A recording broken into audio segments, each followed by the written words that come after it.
Hard work breeds reward.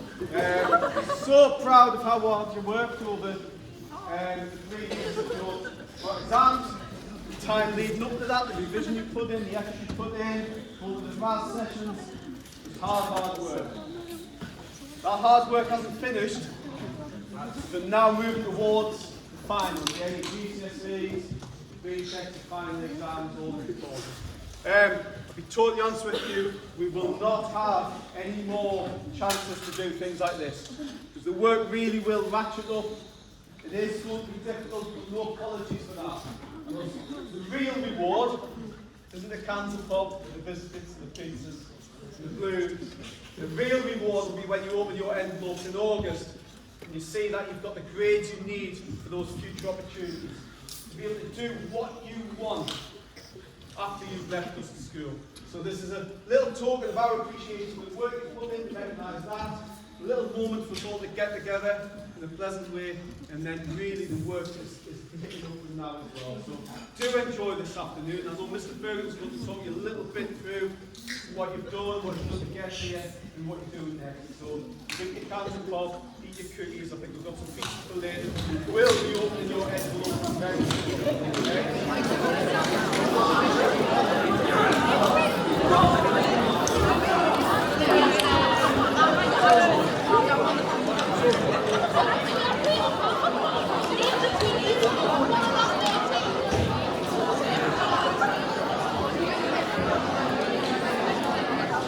Right, thanks to year 11. Obviously happy that you are eating and drinking whilst I'm speaking, but do try your best for the next sort of 5-10 minutes or so to actively listen to the next little bit of this presentation, okay? The first thing that I want to say is that I hope you felt a really particular way as you came in. Like, I hope it made you feel a little bit special. I hope it made you feel like you put some effort into you, because you absolutely deserve it, okay? I think your efforts throughout the whole mock 3-week window were excellent. I think as a year group, from someone new coming into school, I can say with total honesty, I think you are as a year group a really special year group. I think for somebody new coming into school, certainly you've made me feel welcome. You've made me feel really respected at the school. You've given me your sort of instant trust to lead you through the most important phase of your education, of your mock exams and then your real exams. And so from me, that's a real personal thank you, and it's also a thank you from the wider staff around the school, okay? But I truly hope that you've come in there, you felt that the efforts that you've put in have been acknowledged here with what we're doing today, okay? The sixth formers also wanted to be there to give you a round of applause coming in, because they were in your shoes last year or the year before. So they've been there and done it, and they know how difficult it is. So just a huge well done. There's a couple of bits that I'm going to talk through, and the very first bit is the bit that I spoke to you parents and carers about on the motivational evening. And that's because at the very start of the year, my first week here, Year 11 said these 4 things to me. They said that it was really scary to think that you're in Year 11 now. In September, I agreed with that. From seeing you this first half of the year, you're absolutely ready for it. You're ready for Year 11, you're living it really well, and you're ready for this next phase of your learning. So that first one, for me, is ticked off and sorted. Nervous about the mocks.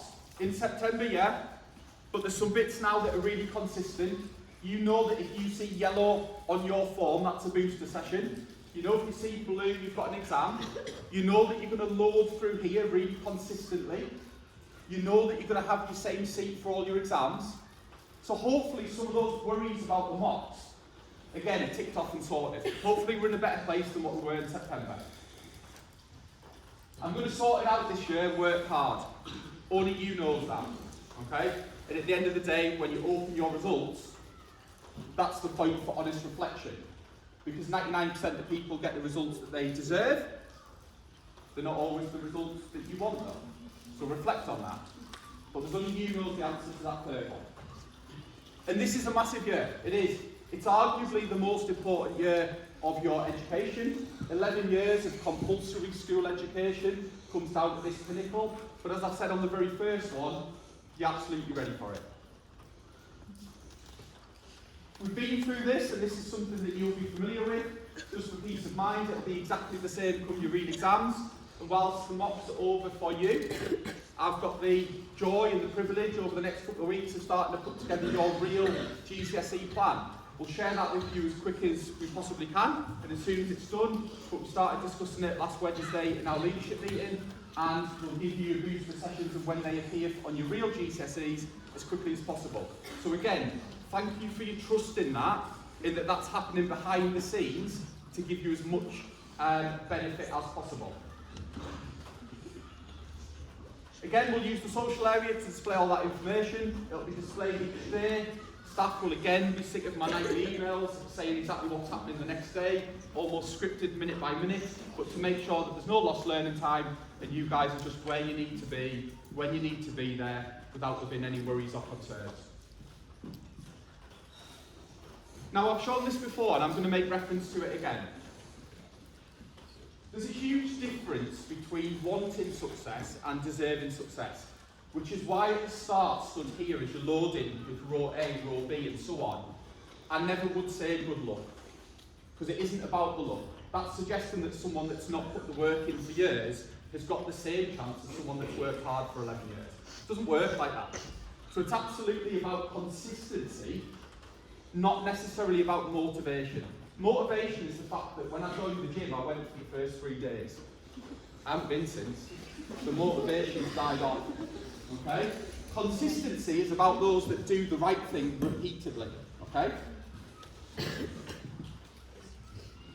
You've heard this from me. You've heard it just then from Mr. Barrett. You've heard Mr. Harvin talking to Year 11 about it just the other day. The idea of don't rest in the middle. Rest at the end. Okay? This is technically the middle of your Year 11. In 4 days' time, you're at the halfway point of Year 11. But we're beyond the halfway point towards your GCSEs. So don't take this over the next few weeks, the next couple of months, as the point to rest because the mocks are done. We need to just keep working. The summer is your rest point. The final bit from me, or the next bit, is this message, which I was sat last night sort of in my own head going through my PowerPoint, and this was up on my laptop screen, and my son, who's going through Year 11 with yourselves at the minute, sort of made the point saying, you can't put that up. Like, what? You can't say that in assembly. Like, you just can't.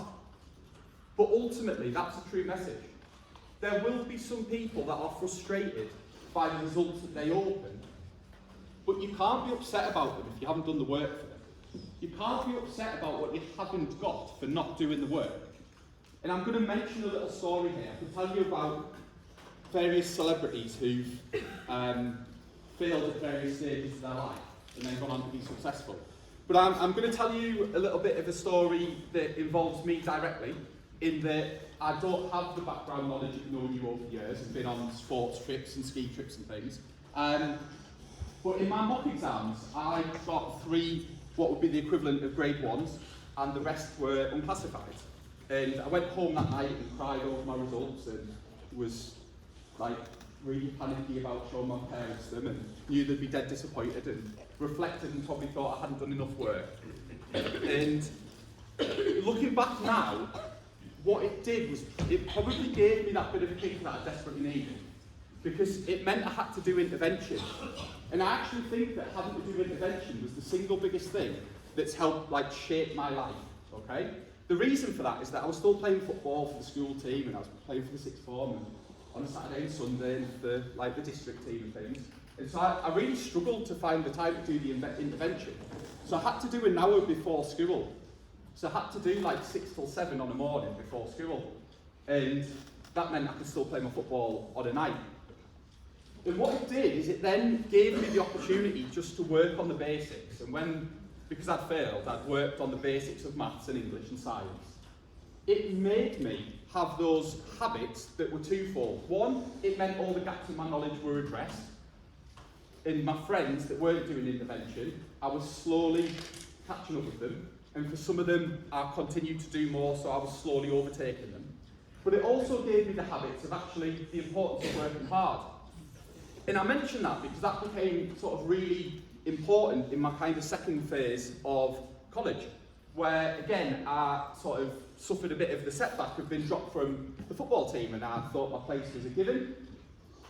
Probably took it a little bit for granted, and actually all it did is remind me of the fact that when I was in year 11, I'd failed at something, I did a bit more, I gave it some intervention, and I got better at it.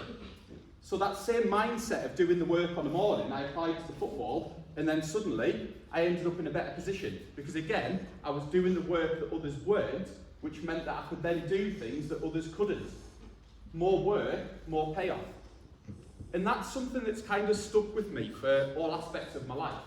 The idea that there's a lot of work to do in this role. I'm quite happy to get in at 6:30 in the morning and sit and do an hour on my own, because I started that habit when I was your age.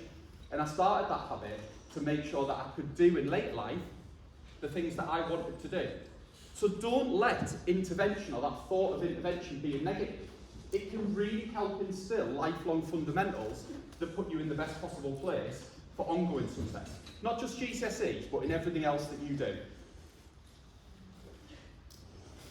And then I was sent this from someone in year 11 that has set this up on their phone just for like motivational messages. And I think that again is a really good thing. It's not about one good day. It's not about the motivation. It's about the consistency. And the final little bit from me then, just to round off before I give it to my students. Some key numbers. 1,624 days ago, you came through these doors and started your secondary school journey. Every lesson of those 1,624 days matters. 703 days ago, you picked your GCSE options. So you've had 703 days in those option subjects to really make the progress and secure your grades. 167 days, you sat in here, and there was a photo at the front of day 1, year 11 assembly. 167 days to be in a better position for all of your subjects.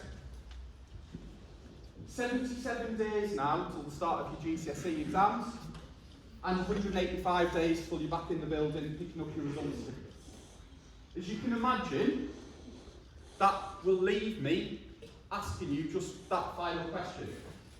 Do you deserve success? It's not about luck. Do you deserve it? Are you doing the hard work? Are you putting the hard yards in? Are you doing the extra interventions? Are you attending period 6? Do you come to your breakfast sessions? Is your attendance solid? If the answer is yes, brilliant, you deserve success. If not, now is the moment to reflect on it. So I genuinely hope that everybody, when they open their envelopes, has something that makes them smile, keeps them happy, gives them a boost to continue working hard. And if you do, brilliant. They're not in the bag yet though. Nothing counts till the summer, so you need to keep doing that. If what's in there isn't what you want, you need to ask yourself that question, probably tonight, a bit of self-reflection. Do you deserve success? And then most importantly, what intervention are you going to put in place for you so that you can move on and be in a better place from the summer? Thanks. Everyone's full attention. Just 2 minutes from me, then we'll write the business end, okay? So when I finish speaking, we're going through the meeting tables to reflect their results. I imagine that that's going to create a bit of emotion in the room as people start to open the envelope, as they will in the summer, and see what scores are on that piece of paper, which, as we all know, for our futures are going to be so significant. But let's keep in mind what Sir just said as we did that. So if you know that it wasn't 100% effort to those blocks, be honest in that reflection, because you're not going to see 100% success on that page. And if you are feeling completely over the moon at your results, congratulations, well done, you've deserved every inch of that success, and your challenge now is to maintain that really high standard until the end, because as Sir said, nothing is guaranteed. So whether you are over the moon with your results or feeling a bit of that frustration that we're not there yet, as Sir said, it's about the actions that you're going to take. So I asked if I could just give that reminder about what specific things that means for you practically at this point. This is, like I said in assembly a couple of weeks ago, the vital stage of your learning. If the effort doesn't come now, then when?